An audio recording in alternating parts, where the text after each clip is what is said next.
¿Cómo elevar una denuncia a la CID por violación a derechos humanos? Introducción necesaria. En la historia de nuestro Ecuador se han evidenciado una serie de violaciones a los derechos humanos por parte del mismo Estado, que no ha sabido dar lineamientos claros y efectivos a los miembros de la fuerza pública, quienes tienen el sagrado deber de cumplir y hacer cumplir la ley. La Constitución que se aprobó en el año 2008, que se encuentra en plena vigencia, para muchos de nosotros es letra muerta. En el papel la Constitución se caracteriza por su espíritu garantista. Se han recogido varias corrientes nacionales e internacionales que procuran que los individuos de un Estado se encuentren debidamente protegidos en sus derechos. Vale indicar que el sentido garantista que posee nuestra Constitución radica fundamentalmente en el hecho de hacer una revisión y establecer un control de las actuaciones del poder y la administración sobre casos determinados en donde los derechos de los particulares han sido trastocados. Consecuentemente, lo que se persigue es la reparación de estos derechos que han sido vulnerados. Sin embargo, cuando se trata de uno de estos derechos fundamentales que más desarrollo ha tenido a lo largo de la historia, todos estos esfuerzos de regulación normativa parecen insuficientes. Y por este estado de indefensión al interior del país, acudimos con nuestras denuncias a los organismos de derechos humanos y justicia internacional, para que el Ecuador sea observado y pueda resarcir el daño causado a sus connacionales. A continuación, desarrollamos este tema con el Dr. Manuel Pozo Zumárraga a manera de diálogo, que nos ilustra la forma de elevar denuncias de violaciones a nuestros derechos humanos a la Comisión Internacional de Derechos Humanos, CIDH. Doctor, ¿qué debemos entender por derechos humanos? Los derechos humanos son facultades, libertades y atributos que tienen todas las personas por su condición humana. Los derechos humanos permiten desarrollar una vida digna y direccionar el ejercicio del poder. Están en continuo desarrollo y reconocimiento y no es necesario que se encuentren consagrados en normas legales para exigir su cumplimiento, su respeto, protección y realización constituye el más alto deber del Estado. Una de las obligaciones más emergentes de los gobernantes ecuatorianos es volver a institucionalizar el cumplimiento de la ley y de la norma suprema. En otras palabras, ¿se cumple el garantismo de nuestra Constitución? No se cumple. En la práctica diaria vemos que en nuestro país no se cumple con el carácter garantista de nuestra Constitución, debido a que se han venido dando violaciones a los derechos humanos, al derecho fundamental de libertad, vulneraciones estas que han sido denunciadas, pero no investigadas, por quienes son parte de la Administración de Justicia, fiscales, comisiones de la verdad, etc., quienes al tener conocimiento de este hecho, no le dan mayor importancia y la mayoría de estas denuncias llegan a la desestimación, con lo cual vemos claramente que el carácter garantista y tutelar de nuestra Constitución no se respeta, violentando los artículos 424 al 426 de la misma Carta, notando que en nuestro país se privilegia la desigualdad, a la exclusión del ciudadano frente a la justicia, observando además que el poder político, los favores personales influyen notablemente sobre estos operadores de justicia, para que no realicen una investigación objetiva que termine en una sanción, sino que se deje en la impunidad el hecho denunciado, logrando con este actuar hacer tabla rasa del carácter garantista de la Constitución de Montecristi, incluyendo a los actuales gobernantes. ¿Cuáles son los fundamentos de los derechos humanos?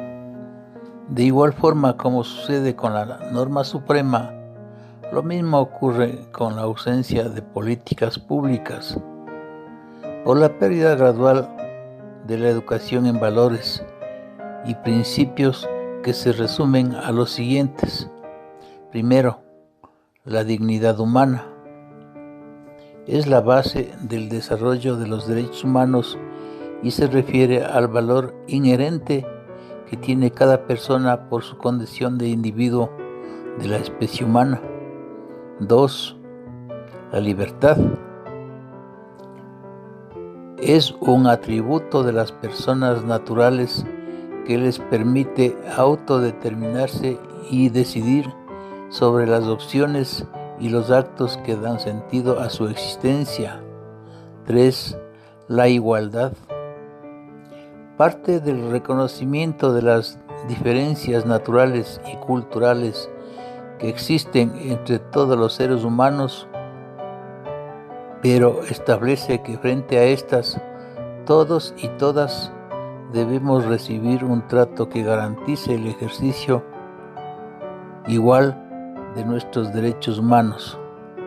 Todos tenemos derecho a ser iguales cuando la diferencia oprime y derecho a ser diferentes cuando la igualdad no funciona. 4.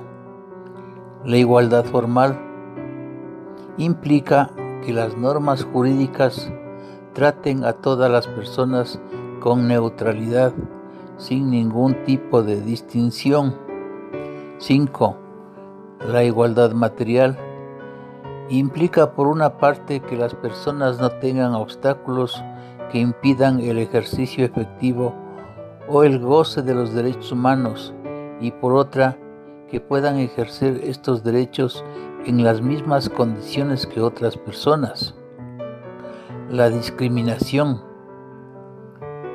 es toda distinción, exclusión, restricción o preferencia basada en cualquier característica personal o colectiva, temporal o permanente, que tenga por objeto o resultado menoscabar o anular el reconocimiento, goce o ejercicio de los derechos en condiciones de igualdad, ya sea en el ámbito político, público o privado, como en todos los aspectos de la vida.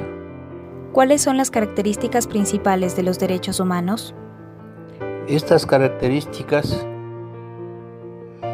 que no son excluyentes ni absolutas, confluyen en virtud de la condición intrínseca del ser humano y entre otros son los siguientes. Primero, son inherentes. Los derechos humanos pertenecen a todas las personas, sin ninguna distinción. Dimanan de la dignidad intrínseca y el valor igual de todos los seres humanos, es decir, parten del ser humano. Lo inherente se refiere a todo aquello que está naturalmente unido a algo o alguien.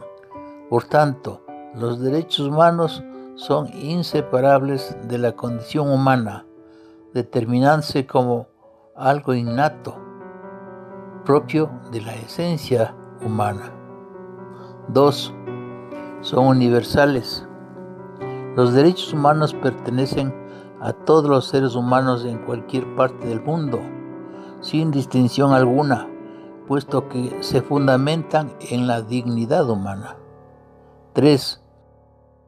Los derechos humanos son inalienables, pues no pueden suprimirse. Son insustituibles, no negociables, ni susceptibles de adaptarlos según conveniencias. Esto es, no pueden ser enajenados ni negados en ninguna circunstancia. Estos derechos no pueden reemplazarse por otros de ninguna otra naturaleza. 4. Son irrenunciables. No se puede renunciar a los derechos humanos, ni por voluntad propia de su titular. Las personas no pueden prescindir de estos. 5. Son intransmisibles. Los derechos humanos no se pueden trasladar de una persona a otro, pues cada persona tiene la facultad de exigir y disfrutar de sus derechos, por cuanto el goce y el disfrute es personal, individual e indelegable. Sexto, son indivisibles e interdependientes. Todos los derechos humanos están relacionados entre sí. En tal razón, el avance de uno de ellos facilita el de los demás, y su privación afecta negativamente al resto de derechos. Los derechos humanos constituyen un todo intrínseco a la condición humana y no pueden ser ejercidos de manera parcial. 7. Son de igual jerarquía. Todos los derechos humanos tienen el mismo valor, es decir, ningún derecho prevalece sobre otro. De la misma manera, todos tienen la misma importancia en cuanto al respeto a la dignidad humana y a la consecución de los proyectos de vida de las personas. 8. Son progresivos. Los derechos humanos están en constante evolución a medida que se va ampliando su ámbito de ejercicio y protección. No pueden existir acciones de carácter regresivo que disminuyan, menoscaben o anulen injustificadamente el ejercicio de los derechos.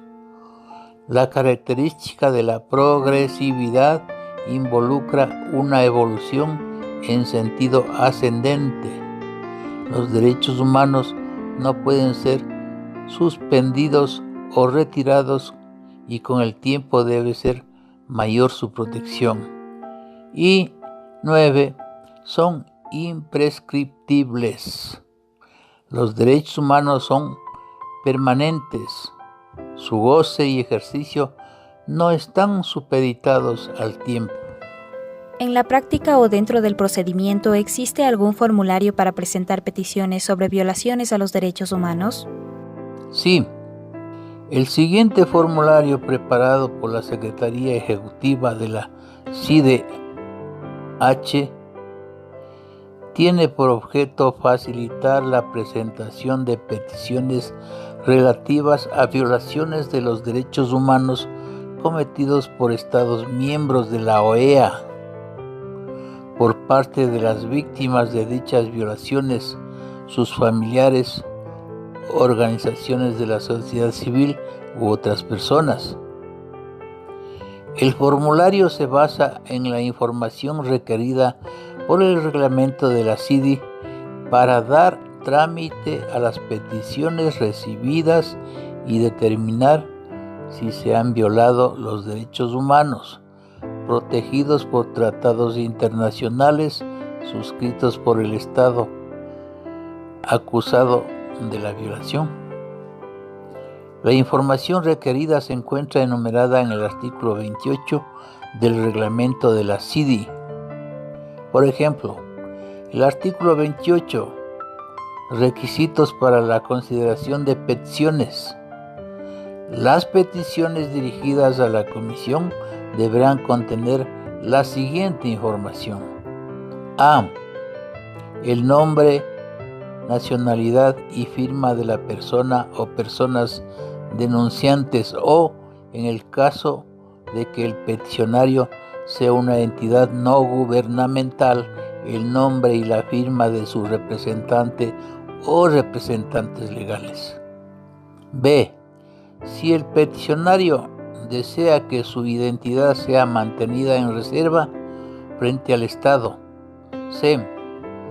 La dirección para recibir correspondencia de la Comisión y, en su caso, número de teléfono, facímil y dirección de correo electrónico. D. Una relación del hecho o situación denunciada con especificación del lugar y fecha de las violaciones alegadas. E. De ser posible, el nombre de la víctima, así como de cualquier autoridad pública que haya tomado conocimiento del hecho o situación denunciada. F. la indicación del Estado que el peticionario considera responsable por acción o por omisión de la violación de alguno de los derechos humanos consagrados en la Convención Americana sobre Derechos Humanos y otros instrumentos aplicables, aunque no se haga una referencia específica al artículo presuntamente violado. G. El cumplimiento con el plazo previsto en el artículo 32 del presente reglamento, ya citado. H. Las gestiones emprendidas para agotar los recursos de la jurisdicción interna o la imposibilidad de hacerlo conforme al artículo 31 del reglamento antes citado. Y la indicación de si la denuncia ha sido sometida a otro procedimiento de arreglo internacional conforme al artículo 33 del citado reglamento. Doctor, ¿qué instrucciones debemos observar o qué exige la CIDH para dar trámite a la denuncia prevista en el formulario?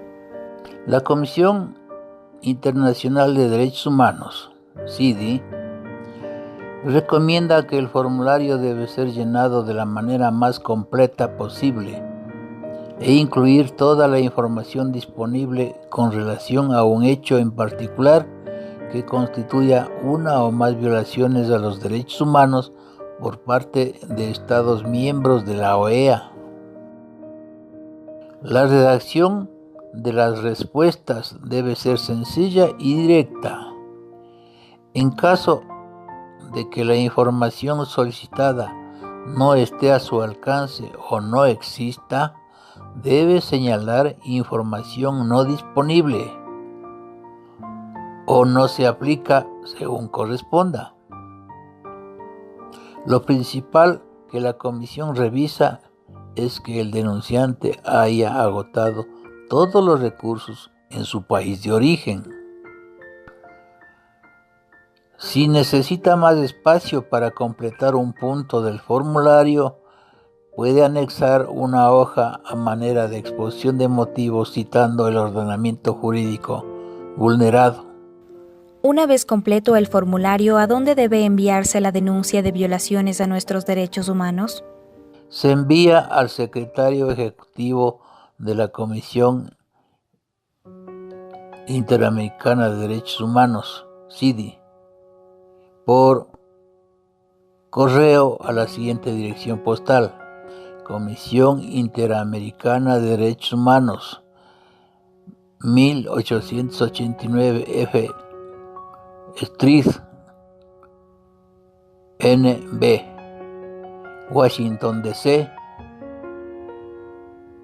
20006, USA. O al fax al siguiente número: 1-258-458-3992. ¿Cuáles son los pasos siguientes para la calificación o la inadmisión de la demanda? Admitida la demanda o denuncia, la comisión envía una carta al Estado demandado que tiene 90 días para responder o negar observaciones.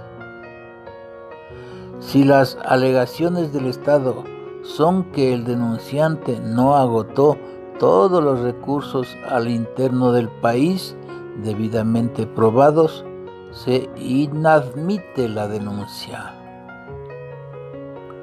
Si el Estado no contesta, la comisión puede declarar como verdaderos los hechos denunciados. De creerlo pertinente, la comisión puede llamar a una audiencia. En el hipotético caso de que el Estado no conteste las resoluciones de la comisión, existen dos opciones. 1. Se publica el caso en el informe anual de dicha comisión. Y 2. Se envía el caso a la Corte Interamericana. Esta Corte, de creer pertinente, concede o llama a una audiencia. Caso contrario, en un tiempo promedio de 1 año, se dicta sentencia. En caso de existir condena, se abre la etapa de reparaciones morales o indemnizaciones por daños y perjuicios, con lo que concluye todo el proceso. Gracias y no deje de ver este video en redes sociales y en mi página web www.manuelpozoz.com. Nota importante: este video es parte fundamental de la exposición de motivos para la audiencia fijada con la Comisión Interamericana de Derechos Humanos a efectos de que el Ecuador sea observado por el desacato del IES e incumplimiento parcial de la sentencia número 0214-RA-2008. Una web desclasificada. Visita la web www.manuelpozoz.com en temas de política pública, seguridad social, migración, adultos mayores, y podrás acceder en forma gratuita a libros, CDs, artículos de opinión y videos de autoría del Dr. Manuel Pozo, que ofrece servicios jurídicos en demandas contra el Estado y la administración pública. Atiende previa cita en Atuntaqui de viernes a lunes en su despacho 2 de marzo, 11:33 y Sucre, y en Quito de martes a jueves Juan Bernardo León 278B y Nicolás Arteta. Más información en redes sociales y a los teléfonos 062-906-684, 0992-932798, 0995-063-709 o al correo electrónico drpozo@yahoo.com.